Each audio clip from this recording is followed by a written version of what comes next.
Namaste. Welcome to my channel. If you haven't subscribed till now, please do subscribe and watch all my videos which are in the channel, which may be useful for you in one or the other way. Today, I have come up with a mental health exercise, which is a type of pranayama, which is called as rhythmic yogic breathing.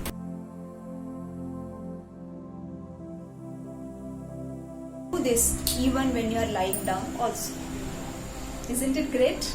Isn't it very simple? Anybody can do it. Anytime you can do it. Anywhere you can do it. And anybody can do it. So let's practice rhythmic yogic breathing and let's make others also aware of this. For practicing rhythmic yogic breathing, you can sit on a yoga mat, but it's not compulsory. You can sit on any comfortable mat which is in your home. And if you cannot sit, you are not able to sit yourself alone, you can sit with like this, how I am sitting. You can sit with a support, but very important thing is your spine, shoulders, neck and head should be in a straight line. That's very important. Sitting should be very, very comfortable so that you can sit like that for 5 minutes or 30 minutes, whatever is your schedule. You can sit in Sukhasana, Ardha Padmasana, Siddhasana or Padmasana. Any kind of asana you can sit cross-legged. Hold your hands in any kind of mudra, whichever you are comfortable. You can hold like this. Or keep it on your thighs. Keep it on your thighs. Eyes should be closed. Don't shut it close forcefully. It should be relaxed and closed. Don't move the eyeballs. Keep the eyeballs constant in one place. It may be difficult initially, but it is possible. Once you are ready, you can start rhythmic yogic breathing. The general breathing what we do is what we call chest breathing. The chest rises up. When we exhale, chest goes down. Right? This is what is chest breathing. In yogic breathing, we breathe through abdomen. When we inhale, the abdomen comes out. When we exhale, abdomen goes in. So, inhale, abdomen out, exhale, abdomen in. So, this is yogic breathing. Rhythmic yogic breathing, there are two types. The type 1 is we inhale abdominal and exhale abdominally. Inhale and exhale. In type 2, we inhale, hold, exhale, hold, inhale, hold. This is type 2. Initially, we all should practice type 1, that is, inhale for 6 counts. So, how to count 6? Should we keep some timer? If we keep the timer, our concentration will be only on the time and we will not be concentrating on the breath, which is of our prime importance. So, heartbeat count is 1 heartbeat is our 1 count. Heartbeat, when you should be able to listen to your heart. We all say we should listen to our heart, right? Listen to your heart. 1 lub-dub is 1 count. Lub-dub, 1 count. So, inhale, abdomen goes out, 6 counts. Exhale, abdomen goes in, slowly, 6 counts. Again, inhale, slowly, 6 counts. Exhale, 6 heartbeats, that is 6 counts. This is type 1. Repeat this for at least 5 minutes. This will keep your concentration only on your breath, on your abdomen, on your heartbeat. So all other things which are going on in the mind will stop. This is what we call a type of meditation. In meditation, they say nothing should come into your mind should be completely empty, drained off, zero. That's not possible. Our mind, I heard one Buddhist monk saying that mind is like a monkey, it's a chatterbox. So rather we should give some work to this mind. So we will give the work to the mind that you concentrate on the breath, going in, coming out. So breathe through your nostrils, 6 counts. Inhale, abdomen coming out. Exhale through the nostrils only, abdomen going in. Inhale 6 counts, exhale 6 counts.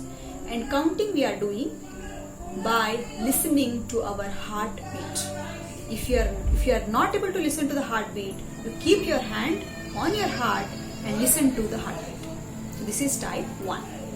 In type 2, inhale 6 counts, abdomen coming out, hold 3 counts. We are absolutely not breathing in or out. 3 counts only. Then exhale slowly, 6 counts, abdomen going in. In the same manner, hold for 3 counts. No inhale, no exhale. Hold. Again, inhale, abdomen coming out, 6 counts. Hold, 3 counts. Exhale, 6 counts, abdomen going in. This is what is type 2. So between inhalation and exhalation, we have 3 counts where we are not breathing. Absolutely we are not breathing for 3 counts. So this is type 2. Once you get used to it, 6 counts can increase to 12 counts, 18 counts.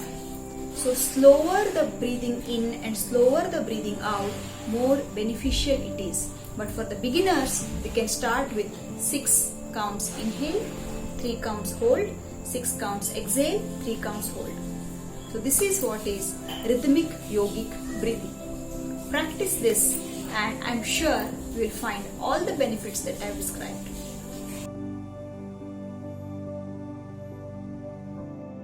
Is a type of pranayama which takes care of prana or breath and makes it move through the body in the form of energy.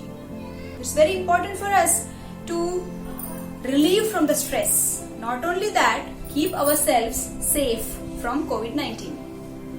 One of the way is improve the immune capacity. The second way is improve your lung capacity. Makes the whole person positive. So it's not only about we doing dumbbells and exercises and making our body very healthy. We should also take care of our mental stress and keep the stress at bay.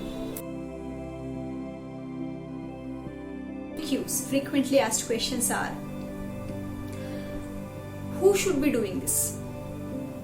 I say everyone should do this, from a small child to adults to aging people. Anybody, everybody should do this every day. And the next question is, where should you be doing this? I say you do it in a quiet place, doesn't matter where. If you have a natural place like a garden or a green place, or if you are nearby to sea, you can do it at the seashore or at a mountain, hilltop. If you don't have the luxury of greenery around, you can do it in a quiet place in your home, maybe in your living room or bedroom, but make sure that it is soundproof. Keep your mobile off, TV off, no mixer running, no cooker whistling. Keep the notifications off, quiet place. Are there any prerequisites like who should be doing, who shouldn't be doing, any conditions? There are absolutely no conditions. This is very simple, very straightforward exercise. You can do it on empty stomach, you can do it with full stomach. If you have had any surgery, still you can do it. You are bedridden, you are not able to get up and sit, still you can do it. So anybody can do it, and you need not be very perfect in it. If you don't do it with the perfection, it's still okay. It's not at all harmful. If you do it properly, of course it is very much useful. it will be more fruitful. But if you are not able to do it initially a very perfect way, in any way it will not harm you in any way. The best time to do it. As always, pranayama or yoga or any kind of exercises are best if done in the morning, because morning is the time where sun rises, environment is full of positive energy, have high levels of oxygen. The best time to do is in the morning. But suppose you are not getting the time with whatever is the issue with morning, then still you can do it in the other time of the day, any other time of the day. The next best time other than the morning is just before going to sleep. Just 10 to 15 minutes before you actually sleep. If you do, it will remove all the stress, gives you a sound quality sleep. Bye bye. Thank you for watching.